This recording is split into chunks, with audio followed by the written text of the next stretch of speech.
Good afternoon. This is Drew Erickson talking about money, not math again. And before I get into the article that I read today, I wanted to clear something up quick. One of my squirt hockey players asked me last week if it was money, not math, or math, not money, because he was debating whether or not money was more important or math was more important to a person's success. And I just want to be very clear that I'm not saying money is more important than math and that math's not important.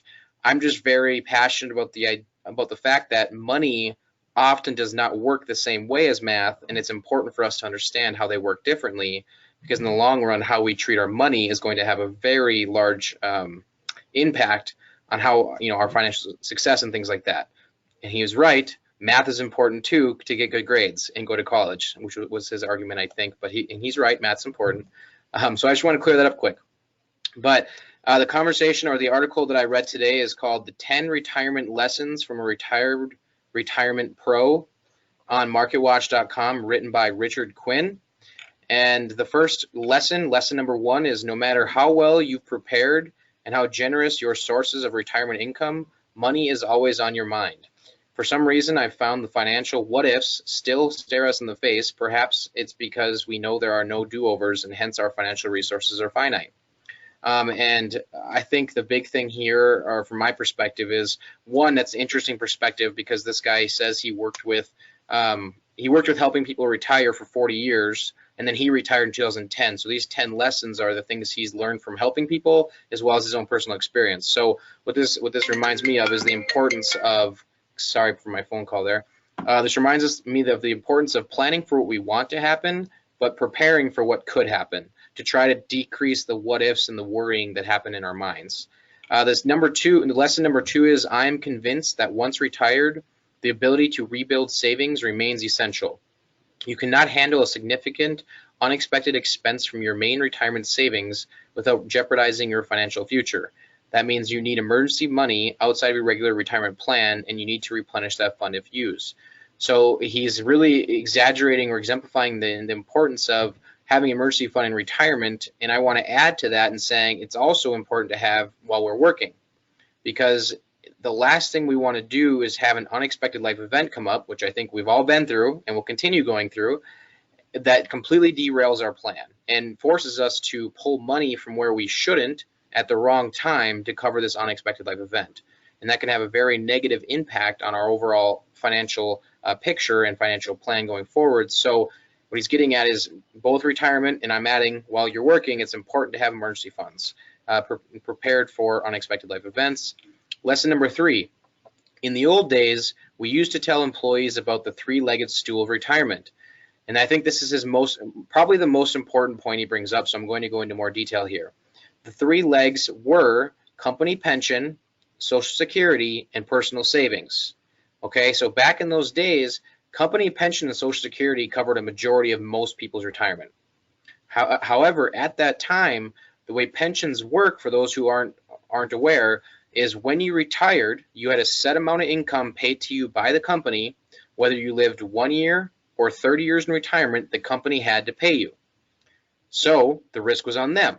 The risk being you lived too long for them to afford, and that's why most company pension plans have either failed, been canceled, or cut in half in the recent years, is because they realized we're living too long and they can't afford to pay us that long.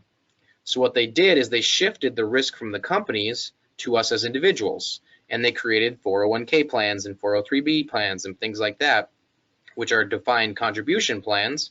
And they're great for marketing, and they're great benefits because the company could say, hey, look, we're providing this retirement plan, and we're giving you a, let's say, 3% match as an example. And that's all great because it's free money and it helps and things like that.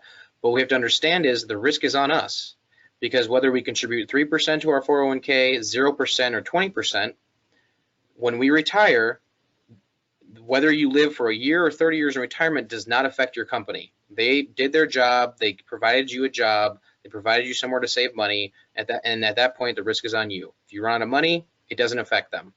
So it's 100% on you rather than compared to the pension.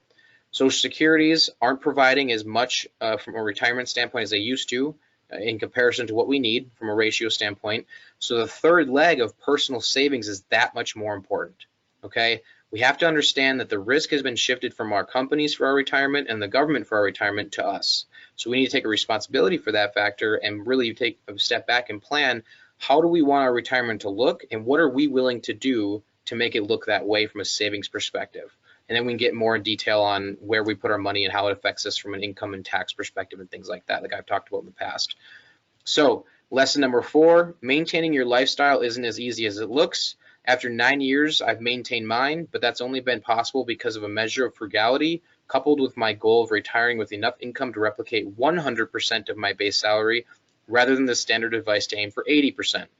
I think this is a very interesting point because for some reason traditional financial planning tells everyone you're going to spend less in retirement than you spent when you were working. And I guess that's possibly true, but do we really want it to be?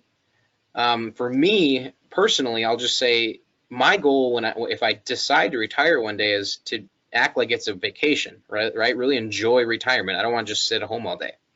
So I asked the question, when do you spend more money? On the weekends when you're out with your friends or traveling, or on the weekdays when you're working all day? For me, it's when I'm traveling or on the weekends. So in retirement, every day is a weekend. Every day is Friday and Saturday. You can do whatever you want. You can travel. You can see friends. You can go out with friends. You can go to your grandkids' games, whatever it is. So are you really going to be spending less if you live the way you want to? Or are you just falling into the trap of being told you'll spend less without really any real explanation? All right, number 5, inflation is real. For many people, healthcare spending, property taxes, and rent will be in the big of inflation concerns. There's no escaping inflation, so you need to plan. I would suggest having a pool of money that you have untouched and allow to grow until you need it later in retirement to offset increasing expenses. So biggest point here is just keep in mind that the first year of retirement is going to cost, healthcare costs, grocery costs, gas costs are going to cost less than the 10th, 15th, 20th year of retirement because of inflation. Just like everything today, minus some technology like TVs, costs more than it did 20 years ago relating to groceries and things like that.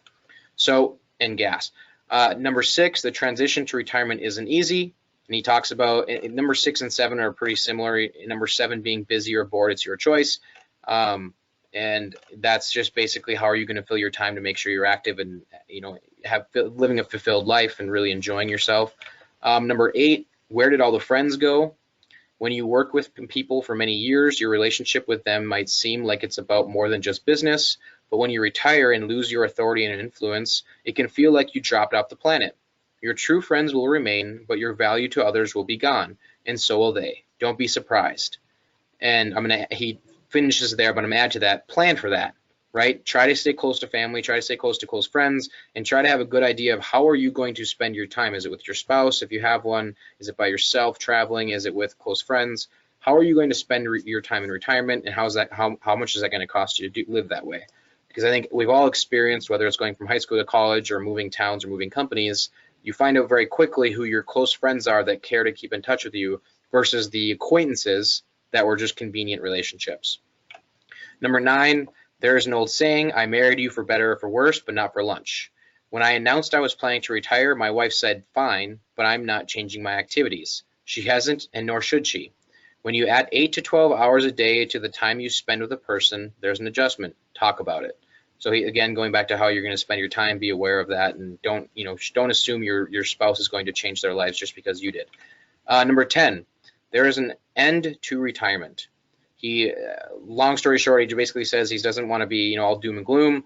When you're going to school, you're excited about your career. When you're in your career, you're excited about retirement. But once you're in retirement, most people aren't excited about passing away. But be aware that it will happen. So plan for that, be prepared for it, and just try to take every day in a positive way and be thankful for what we have. So hopefully today's conversation was helpful for you. Like I said, I think the biggest point was just around understanding the responsibility for planning is really on us. No one's going to do it for you, and nor should they. You have to take it. You have to take your financial future in your own hands and put the effort in and the work in to build a strategy that makes the most sense for you. So please let me know if you have questions, and if you like this video, please click the like button, or even better yet, share it with a friend. I hope this conversation brought you value, and you have a great rest of your day. Thanks, guys. Bye.